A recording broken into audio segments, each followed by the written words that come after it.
Hey, how's it going? Princeton Wong from Prince Customs, based out of Houston, Texas.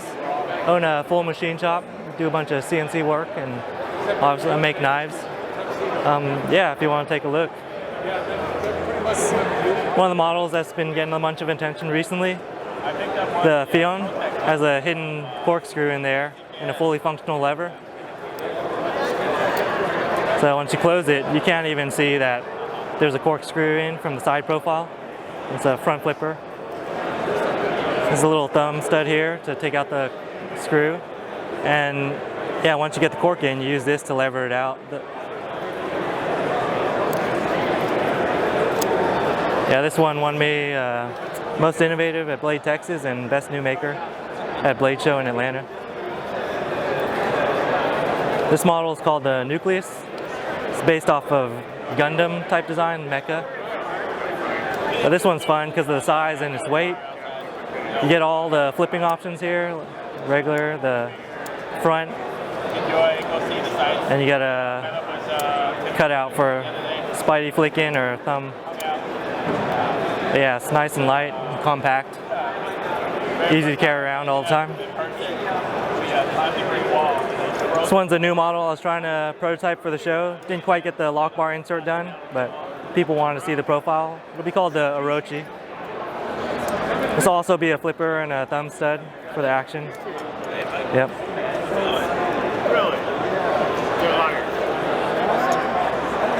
You can go over here to the Ninja Stars. So the guys that run Blade Show, they asked me to start making Ninja Stars for them. Been doing these special runs of shuriken. Like, they're usually themed for wherever the Blade Show is held. So this was in Portland, and yeah, they have the Bulldogs out in Georgia. So we did a Bulldog collar on top of the Ninja Star. And that's been a fun project. And back when I was younger, I used to flip volley songs in middle school. So everyone always asked me to make one. This is my model, the Sin. You got True Glow in the handles from pistol sights. So you know which handle is the bite handle and which one's safe to hold on, and you can start flipping, you won't cut yourself. But yeah. A lot of people don't know this, but a 1/4" bit will actually fit in here, just for fun.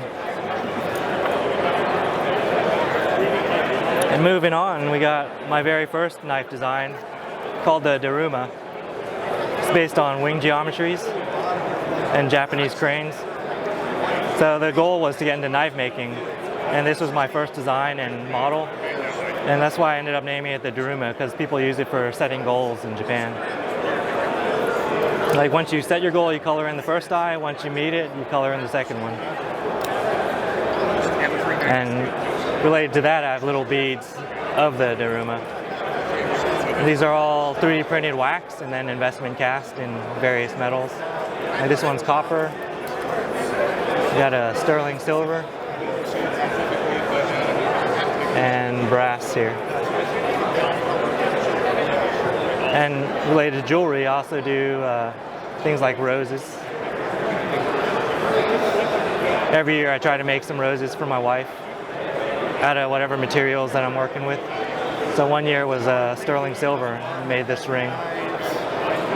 And here's another one that's it's a fox, inspired by all the fox statues that you see in Japanese shrines. And most recently, this piece of equipment over here. I partnered up with Jerry Moen of Moen Tooling, and it's a air-cooled rotary platen. So as your belt is running on your 2x72 grinder, it drives this drive belt here, which reduces the bump from the grinding belt, and also pushes air through with these fins. It comes through and gives you a bit of cooling effect and keeps the metal cooler, like your blades or whatever metalwork you're working on. And yeah, you get a flat surface. You can flip it around. You have a 10-inch wheel, and also like a surface for slack grinding. So you can do contours on handles or, you know, a big piece of metal. And this fixture in the front is actually for grinding the bevels on knife blades. So it's fully adjustable. You can set the angle, like up and down. You can set the height. And once you clamp it in here between these carbide guides, you grind your bevel in, and it's dovetailed, so once everything's set, you just flip it around and you have the other side ready to go. It saves a bunch of time, and you have little standoffs, so you don't get any deflection at all. And yeah, that's basically what I'm working on right now. Oh, aside from the belt buckle that I forgot about. Yeah, most recent prototype is belt buckles. So I figured everyone needs a belt buckle to match all their fancy EDC gear. You're holding like tons of stuff in your pockets. Why not have a nice belt buckle to hold it up for you?